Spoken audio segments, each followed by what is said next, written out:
किसान आंदोलन को 200 दिन से ज्यादा हो गए हैं।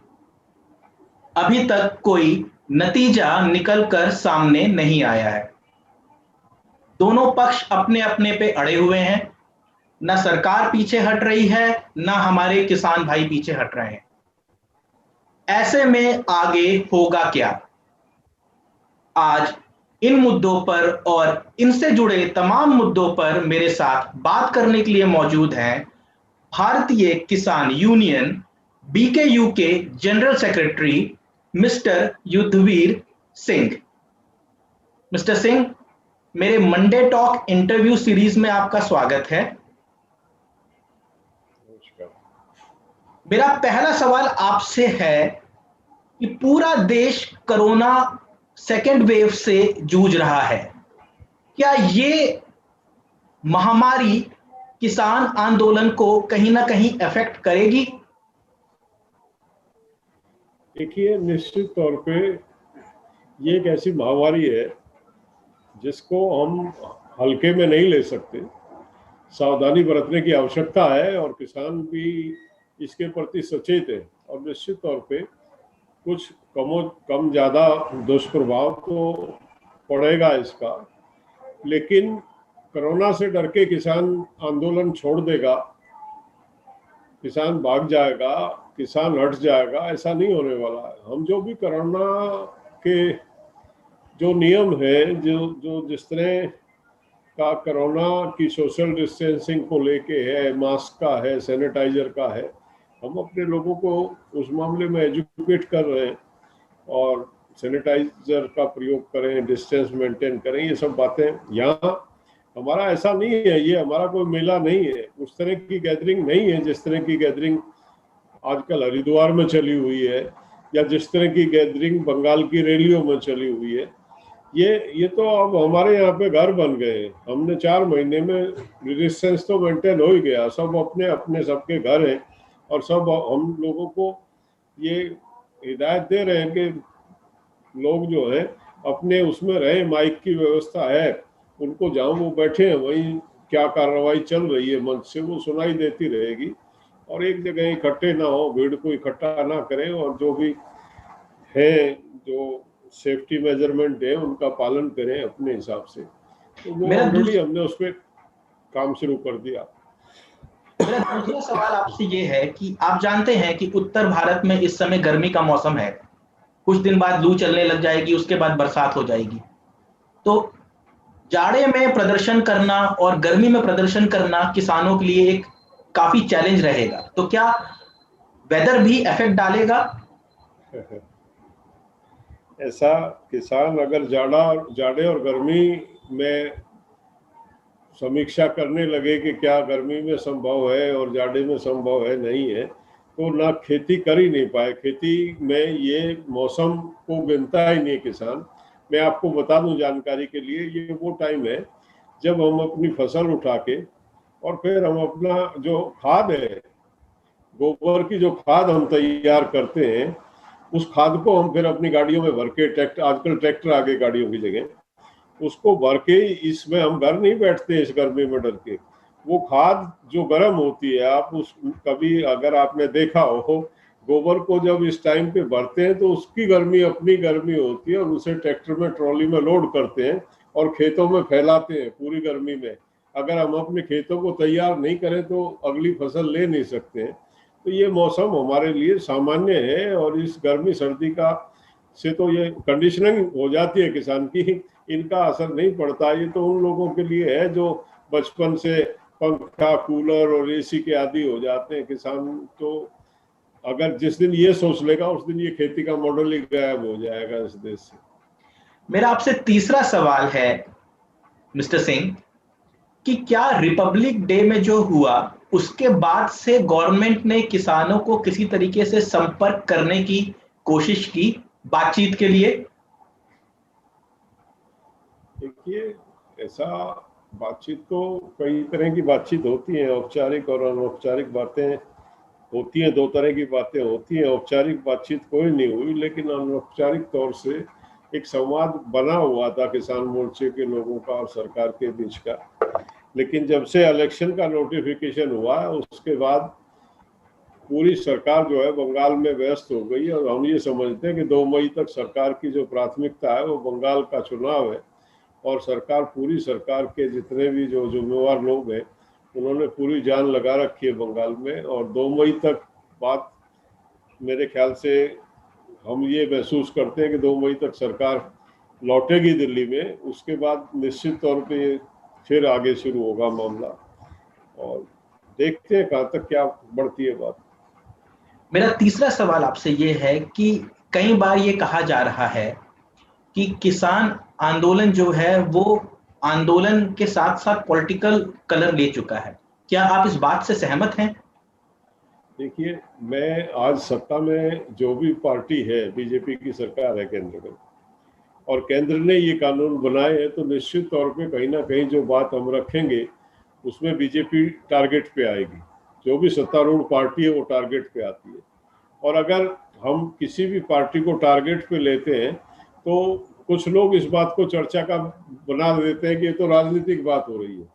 अब कौन सी बात है, हमको संत महात्मा तो है नहीं, एक राजनीतिक पार्टी ने हमारे मतलब ऐसे कानून बनाए जो हमारे हित में नहीं है, तो क्रिटिसिज्म किसका करेंगे? उस पॉलिटिकल पार्टी का करेंगे जो आज सत्ता में है और जिसके माध्यम से ये हो रहा। और जब कहीं वो पार्टी का जिक्र आ जाता है तो लोग इसको बाउंडर बना देते हैं कि ये तो राजनीति कर रहे हैं। राजनीति नहीं कर रहे हैं हम। इससे पूर्व में जो सरकार थी, पहले कांग्रेस की सरकार थी, और ये इशू थे उसके सामने भी, तब हम उनके खिलाफ बोलते थे और तब हम कांग्रेस को टारगेट पे लेते थे। तो हमको तो जो सत्ता में बैठा हुआ राजनीतिक दल है उसको टारगेट पे लेना पड़ेगा। जो भी हमारा हित कर रहा है उसकी तरफ हमको इंगित करना पड़ेगा कि इस पार्टी की वजह से हमारा ये इस तरह का नुकसान होने जा रहा है। तो इसमें राजनीति कोई नहीं है। राजनीति से बिल्कुल हमने बचा के रखा हुआ इसको, पूरे मूवमेंट को। हमारे संयुक्त मोर्चे का निर्णय है कि कोई भी पॉलिटिकल रंग हम देने नहीं देंगे किसी पॉलिटिकल पार्टी की। सीधी एंट्री हमारे किसी मंच पे नहीं होती है।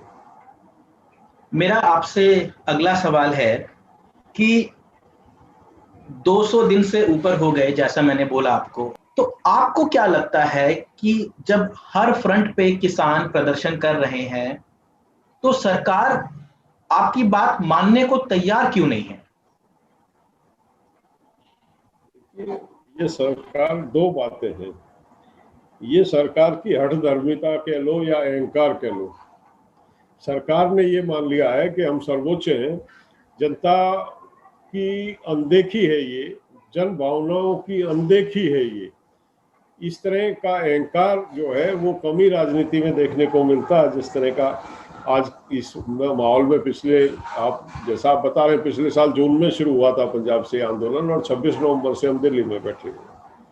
तो इतना लंबा आंदोलन, जो दुनिया का सबसे बड़ा आंदोलन अपने आप में है और जिसमें दुनिया का लंबे के साथ साथ सबसे बड़ा भी है जो पार्टिसिपेशन है, इतना पार्टिसिपेशन आमतौर पे आंदोलनों में नहीं होता है इतने लंबे समय तक। और उसके बाद सरकार उसको मजाक में ले, उसको हल्के में ले, बार बार प्रधानमंत्री फायदे गिनाने का प्रयास कर रहे हैं। सामने आ गए, पूरा सरकार का चेहरा उजागर हो गया। जो सरकार कह रही थी मंडियां खत्म नहीं होंगी, उस सरकार ने 47 मंडियां मध्य प्रदेश में बंद कर दी। उसी सरकार ने हरियाणा में मंडियां बंद करके लोगों की खरीद मंडी में ना करके लोगों को अडानी के सेलों पे डायरेक्ट कर दिया है। ये मतलब जो अंदेशा हमको था, जिस बात को लेके हम आंदोलन करने के लिए दिल्ली आए थे, जो बात हम बार बार कह रहे थे, सरकार जिसको मना कर रही थी कि मंडियां खत्म नहीं होंगी, सरकार की रिपोर्ट से मंडियां बंद होने लगी है। जो मंडी चल रही है उनकी आर्थिक स्थिति 1 साल में टूट गई है। हम तो सोच रहे थे कि 3 साल में खत्म होगी। अगर ये मामला रहा तो 2 साल के बाद मंडी नाम की चीज इस देश में बचेगी नहीं। वो साबित हो गया सरकार के रवैये से। जो ये अडानी के जो गोदाम बने थे, ये बिल्कुल एक तय रणनीति थी कि मंडियों को बंद किया जाएगा, खरीद को सीधा अडानी के गोदामों में सामान, एफसीआई की जो खरीद है वो सीधी उनके गोदाम पे जाएगी।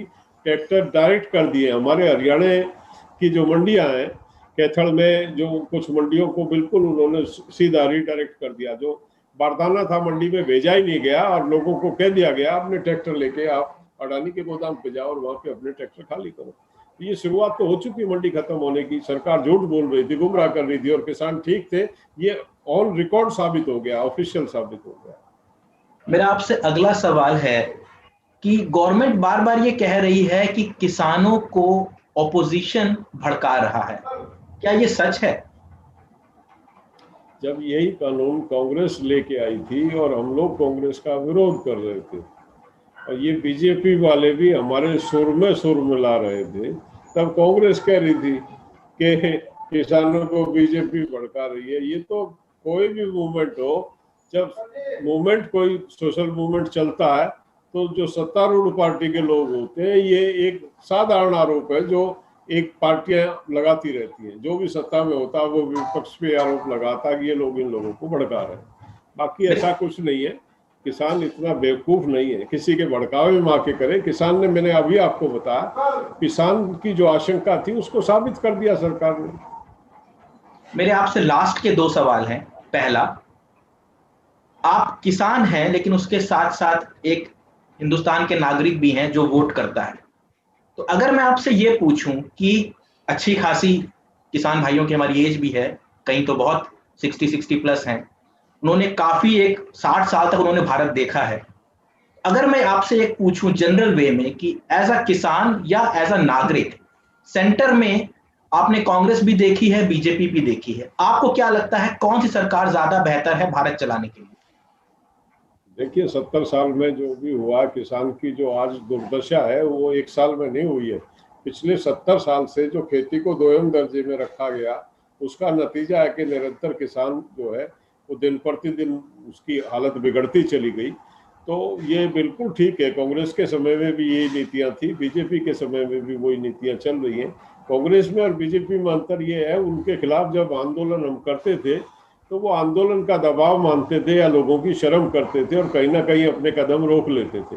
और ये बीजेपी जिसने इस नरेंद्र मोदी जी ने 2009 में कहा कि एमएसपी को कानूनी गारंटी दी जाए, किसान को उसका एक एक दाना एमएसपी पे खरीदा जाए, ऐसा कानून में प्रावधान हो, वही नरेंद्र मोदी आज उस बात से वो कर रहे हैं। यही बीजेपी जो 2012 में इस मंडी एक्ट का और कॉन्ट्रैक्ट फार्मिंग का संसद में विरोध कर रही थी, आज उन्होंने बड़ी बेशर्मी के साथ और बड़े ढीठ बन के, लोगों की परवाह ना करके उसको बिल्कुल कोविड जैसे पीरियड में लाके पास करा के लोगों के सर पे थोप दिया और कह रहे लोग जो है वो मूर्ख हैं, उनको समझ नहीं है, उनको वर्गलाया जा रहा है, बहकाया जा रहा है। क्यों? मतलब वो उस दिन मूर्ख नहीं थे जब 2012 में आप बीजेपी के संसद में आपके नेता चिल्ला रहे थे कि ये कानून देश को बर्बाद करेंगे। उस दिन तो ये कानून देश को बर्बाद कर रहे थे और आज आपने एकदम से बिना डिबेट किए, बिना अनकॉन्स्टिट्यूशनल तरीके से, देखिए कोई भी कानून जो है वो ध्वनि मत से राज्यसभा में इसको पास किया गया, ध्वनि मत से वो कानून पास होता है जिसके खिलाफ कोई सदस्य आवाज ना उठाए। संसद में इस कानून के खिलाफ विपक्ष के लोगों ने अपनी आवाज उठाई, जिसके खिलाफ आवाज उठ जाती है उसको ध्वनि मत से पास होना नहीं कह सकते आप, उस पर वोटिंग होनी आवश्यक है। और इस बिल पे राज्यसभा में वोटिंग नहीं हुई, इसको ध्वनि मत से पास दिखाया गया, पूरी रिकॉर्डिंग है देश के सामने। लोग इसका विरोध कर रहे हैं, इसके विरोध में लोग आवाज उठा रहे हैं, उनको संसद से बाहर धकेल दिया जाता, संसद से निष्कासित कर दिया जाता और फिर ध्वनि मत से पास दिखाया जाता है। अनकॉन्स्टिट्यूशनल ये बिल पास हुआ। इतना मतलब ये अंतर है कांग्रेस और बीजेपी में। कांग्रेस भी इन्हीं नीतियों को लेकर चल रही थी और बीजेपी भी उन्हीं बातों को लेकर आगे बढ़ रही है, लेकिन कांग्रेस कहीं ना कहीं एक मूवमेंट के दबाव में कहो या किसानों के दबाव में कहो, कहीं इसको पास कराने की हिम्मत नहीं जुटा पाई, पेंडिंग पड़े रही है। और इन लोगों ने कोविड जैसे पीरियड में इनको बहुत ही अनकॉन्स्टिट्यूशनल तरीके से प्रजातंत्र का मजाक उड़ाते हुए इनको पास कराया। ये बीजेपी और कांग्रेस में अंतर। मेरा आपसे लास्ट सवाल ये है, अब आगे की आपकी रणनीति क्या है? कभी सुनने में आ रहा है पार्लियामेंट घेराव होगा, कभी सुनने में आ रहा है दिल्ली चलो होगा, आखिर आगे होगा क्या? जी, ये तो रणनीति है, बनती रहती है और जब तक हम लड़ाई में जाते हैं, लड़ाई में 20 तरह की स्ट्रेटेजी बनती है। जरूरी नहीं होता आज जो स्ट्रेटेजी बना दी उसको ही करेंगे, परिस्थिति के अनुसार उनमें परिवर्तन भी किए जाते हैं। तो हमारी जो संयुक्त मोर्चे की टीम है, लीडरशिप है, वो बैठती है और हर चीज को उसके फायदे नुकसान का आकलन करती है और जो उचित लगता है वो कदम उठाती है। पार्लियामेंट के घेराव की बात हो रही थी और अब पार्लियामेंट के घेराव को उन्होंने कैंसिल किया है, उसके पीछे कोई ना कोई रणनीति हमारे जो लीडर्स हैं उनकी होगी। लेकिन इसका मतलब ये नहीं है कि हम अपने इस विषय से हट रहे हैं या आंदोलन कहीं कमजोर पड़ रहा है या आंदोलन को हम वाइंड अप करने जा रहे हैं। ये आंदोलन और मजबूती के साथ चलेगा और देश में व्यापक स्तर पे इसका आने वाले समय में प्रतिरोध आपको देखने को मिलेगा। ये आंदोलन जो है ये जब तक इसकी जीत में परिणति नहीं होगी तब तक खत्म नहीं होगा। चलिए, इसके साथ मैं अपने इंटरव्यू के एंड में आ गया हूं। मैं आशा करता हूं कि जल्दी से कोई सॉल्यूशन निकलेगा। इतना बिजी शेड्यूल होने के बावजूद आपने इतने शॉर्ट नोटिस पे मेरे लिए टाइम निकाला, इसके लिए बहुत बहुत शुक्रिया।